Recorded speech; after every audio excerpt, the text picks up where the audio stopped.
Hello everyone, welcome to IAS origin. This is Anubhav Deepani, faculty at IAS origin. इससे पहले वाले videos में आप लोगों ने वॉकर सेल, अल नीनो और ला नीना के बारे में डिटेल में अच्छे से समझ लिया होगा, लेकिन एक क्वेश्चन अभी भी बाकी रह जाता है कि हमें ये कैसे पता चलता है कि किस साल अल नीनो आने वाला है और किस साल ला नीना आने वाला है। क्योंकि अगर हम लोग अल नीनो और ला नीना एक बार कंसेप्ट के तौर पे समझ जाते हैं तो वो ज्योग्राफी हो जाता है, लेकिन अगर हम लोग ये पता लगा लेते हैं कि कब अल नीनो आएगा और कब ला नीना आएगा, और फिर उससे बचने के लिए या उसका फायदा उठाने के लिए अगर हम अपनी तैयारियां शुरू कर देते हैं तो वो ज्योग्राफी के सब्जेक्ट से बाहर निकालकर डिजास्टर मैनेजमेंट बन जाता है। तो यहां पर यह भी देखना जरूरी है कि अल नीनो ला नीना अगर आ भी रहा है वर्ल्ड में या इंडिया में तो हमें पता कैसे चलता है। उसके लिए हमारे पास दो अलग अलग तरीके होते हैं, जिसे हम लोग सदर्न ऑसिलेशन इंडेक्स और इंडियन ओशन डायपोल के नाम से जानते हैं। देखिए, हम लोगों ने पिछले वीडियोस में यह तो समझ लिया था कि अगर हमारी जो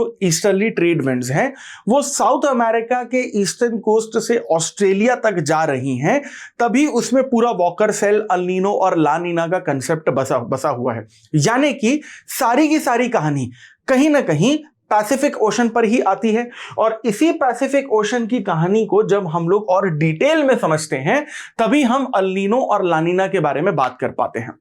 ऑस्ट्रेलिया के रीजन में एक आइलैंड आता है जिसे हम लोग डार्विन के नाम से जानते हैं, और सेंट्रल पैसिफिक रीजन में एक आइलैंड आता है जिसे हम लोग ताहिती के नाम से जानते हैं। अब अगर यहां पर हमें यह देखना है कि अल नीनो ज्यादा आने वाला है या ला नीना, तो हमें ऑस्ट्रेलिया के टेम्परेचर और प्रेशर को देखना पड़ेगा,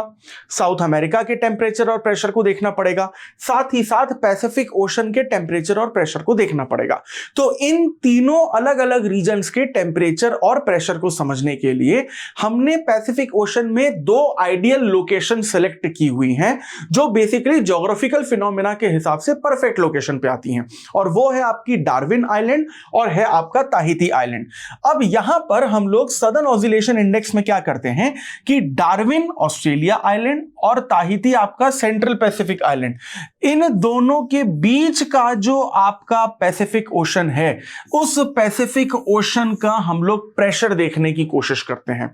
सो IAS origin is coming up with the new UPSC GS batch, जिसमें आपको लाइव क्लासेस, रिकॉर्डेड लेक्चर, आपको बहुत सारा एक्सेस में मिलेगा, हार्ड कॉपी मटेरियल जो आपके घर तक आपको पहुंचाया जाएगा, डाउट रिजोल्यूशन क्लासेस और टॉपर सेशंस और आंसर राइटिंग जैसे बहुत सारे फीचर्स हैं। सभी फीचर्स को डिटेल में जानने के लिए डिस्क्रिप्शन में जो लिंक दिया गया है उसे क्लिक करिए और आईएएस ओरिजिन के ऑफिशियल नंबर पर कॉन्टैक्ट करिए। अगर इन दोनों के रीजन के बीच में अगर हमें पैसिफिक ओशन का जो प्रेशर है वो -7 से भी कम देखने को मिलता है, यानी -8, -9, -10, -11, तो हम ये कहते हैं कि अल नीनो आने वाला है। यानी कि इंडिया, अफ्रीका, मेडागास्कर और ऑस्ट्रेलिया में कम बारिश होगी और साउथ अमेरिका में ज्यादा बारिश होगी। लेकिन अगर यही प्रेशर हमें +7 से ज्यादा देखने को मिलता है, यानी कि +8, 9, 10, 11, 12, तो हम ये मानते हैं कि ला नीना आने वाला है। यानी कि इंडिया, अफ्रीका, मेडागास्कर और ऑस्ट्रेलिया में ज्यादा बारिश होगी, साउथ अमेरिका में कम बारिश होगी।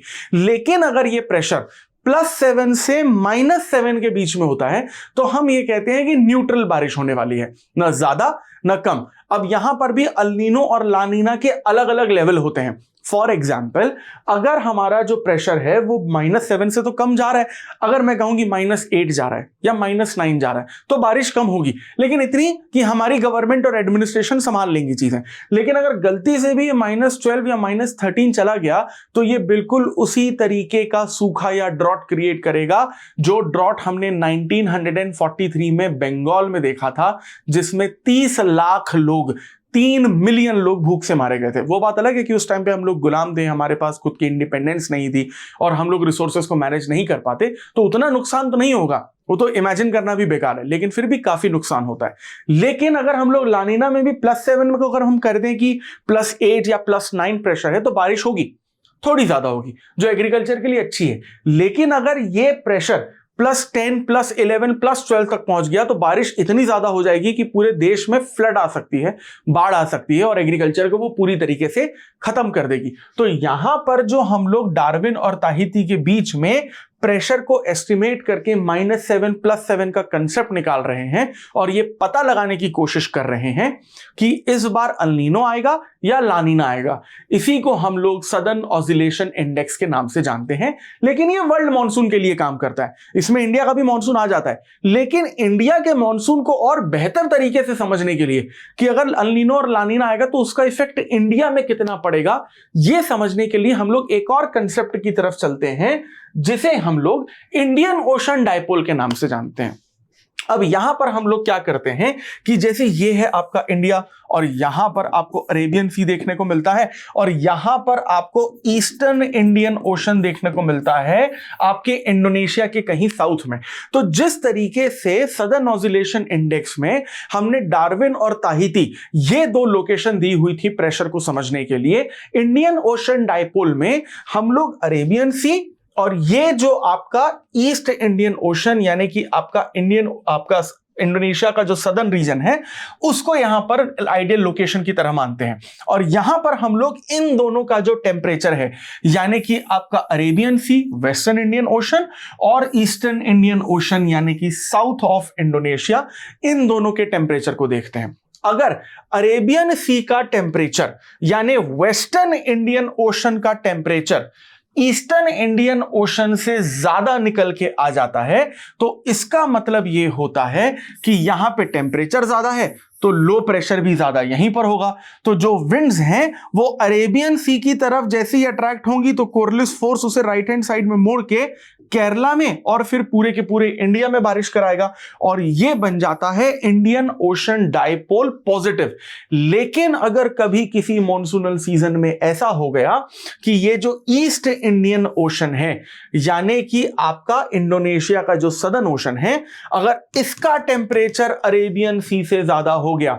यानी यहां पर ज्यादा लो प्रेशर क्रिएट हो गया तो जो हाई प्रेशर विंड्स यहां पर अट्रैक्ट होंगी कोरलिस फोर्स उसे राइट हैंड साइड मोड़ के आपके ईस्टर्न एशिया और साउथ एशिया की तरफ ले जाएगी और ईस्टर्न एशिया और साउथ एशिया में बारिश होगी और ये मॉनसूनल विंड्स इंडिया से दूर हो जाएंगी जिसकी वजह से इंडिया में बेसिकली बारिश कम हो सकती है और उसे हम लोग नेगेटिव इंडियन ओशन डायपोल के नाम से जानेंगे। तो अगर अरेबियन सी का टेम्परेचर ज्यादा है जिसकी वजह से इंडिया में ज्यादा बारिश होगी, that is positive Indian ocean dipole. और यही अगर टेम्परेचर आपके ईस्टर्न इंडियन ओशन का ज्यादा है तो आपके इंडिया में कम बारिश होगी और ईस्टर्न एशिया या फिर साउथ ईस्टर्न एशिया में ज्यादा बारिश होगी जिसे हम नेगेटिव इंडियन ओशन डायपोल कहेंगे। तो अल नीनो और ला नीना का जो एक मेजरमेंट इंडेक्स है वो है आपका सदर्न ऑसिलेशन इंडेक्स और उसी अल नीनो ला नीना को अगर आपको स्पेसिफिकली इंडिया से कनेक्ट करना है